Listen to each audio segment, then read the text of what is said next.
सध्या महावितरणकडून अनेक ठिकाणच्या शेतकऱ्यांच्या विजेच्या डीपी थकीत वीज बिलामुळे बंद करण्याचा घाट घातलाय, परंतु त्यावर आवाज उठवत शिरूर तालुका राष्ट्रीय समाज पक्षाचे तालुकाध्यक्ष शिवाजी कुऱ्हाडे यांनी त्या संदर्भात शासनाला निवेदन देत अनेक मागण्या केल्या आहेत। तसेच शिरूरमध्ये राजमाता अहिल्याबाई होळकरांचा पुतळा बांधण्याचीही मागणी त्यांनी यावेळी केली आहे। शिरूरच्या निवासी नायब तहसीलदार स्नेहागिरी गोसावी यांनी या निवेदनाचा स्वीकार केलाय। यावेळी विक्रम धरणे, करडेलवाडीचे ग्रामपंचायत सदस्य भीमराव करे, उद्योजक नितीन धरणे, वाल्मिक करे, बाळासाहेब कोळपे, दिनेश गोरड, बाळू सरके, राहुल कोळपे, बापू सरके, लक्ष्मण सरके आदी पदाधिकारी उपस्थित होते। ते बोलताना म्हणाले की पक्षाचे राष्ट्रीय नेते महादेव जानकर यांच्या मार्गदर्शनाखाली शिरूर तालुक्यातील शेकडो लोक पक्षात येत आहेत। यावेळी आणखी काय म्हणाले शिवाजी कुऱ्हाडे, याच बातमीचा प्रत्यक्ष आढावा घेतलाय आमचे विभागीय संपादक रवींद्र खुडे यांनी। पाहुयात। नमस्कार, मी शिवाजीराव कुऱ्हाडे, राष्ट्रीय समाज पक्ष शिरूर तालुका अध्यक्ष।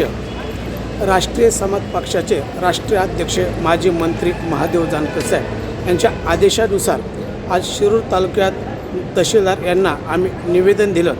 खऱ्या अर्थानं जर सांगायचं म्हटलं तर शेतकरी हा संपूर्ण जगाचा पोशिंदा आहे आणि या शेतकऱ्यावरती वीज कनेक्शन जर यांनी या ठिकाणी जर वीज भरले नाही तर त्या ठिकाणी लगेच ते महामंडळ हे लगेच कनेक्शन तोडतात। ही अतिशय दुर्दैवी अशी गोष्ट आहे, कारण शेतकरी वर्गाची अशी परिस्थिती आहे की आज जर यावर्षी ओला दुष्काळ झाला, अक्षरशः 6-6 महिनेसुद्धा मोटरी चालू नव्हत्या, तरी वीज महामंडळाने त्यांच्याकडून संपूर्ण बिल जमा केलं। ज्या ज्या लोकांची आर्थिक परिस्थिती नव्हती त्या ठिकाणी भरलं नाही, अशा लोकांचं लगेच कनेक्शन तोडलं।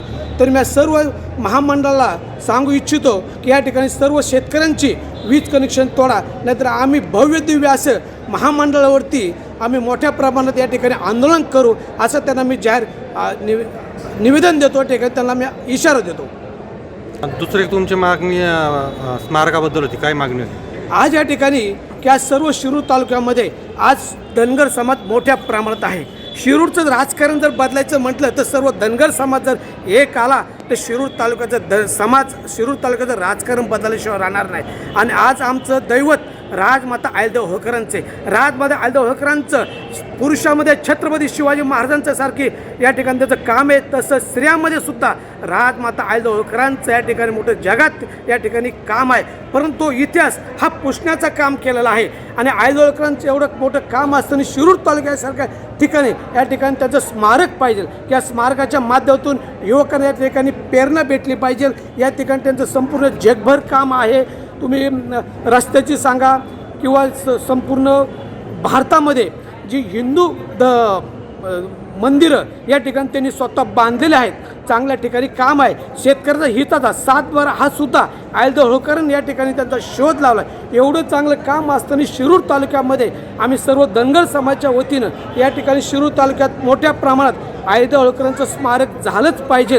त्या स्मारकासाठी आम्ही सर्व महाराष्ट्रातील जेवढे धनगर समाजाचे नेते आहेत, तहसीलदार आहे, कलेक्टर आहे, प्रत्येकाला आम्ही निवेदन दिलं आहे। या ठिकाणी आम्ही पूर्णपणे आहेत, आम्हाला सर्वांनी सहकार्य करावं आणि जर या ठिकाणी स्मारकाला आम्हाला यश मिळालं तर आम्ही आमच्या स्वतः सर्व समाज एकत्र करून कुठल्याही कष्टाप्रती लोक वर्गणीतून सुद्धा करा शिरूर तालुक्यामध्ये मोठ्या प्रमाणात अहिल्यादेवी होळकरांचं स्मारक झाल्याशिवाय आम्ही गप्प बसणार नाही। मी नितीन धरणे, आत्ताच अध्यक्ष बोलल्याप्रमाणे आज आमच्या जिव्हाळ्याचा प्रश्न आहे की अहिल्यादेवी राजमाता होळकर यांचं स्मारक शिरूरमध्ये व्हावा अशी आमची आग्रही मागणी आहे। ती मागणी आम्ही लावून धरलेली आहे आणि त्याचा आम्ही शेवटपर्यंत आम्ही त्याच्या पाठीशी ठामपणे उभं राहू।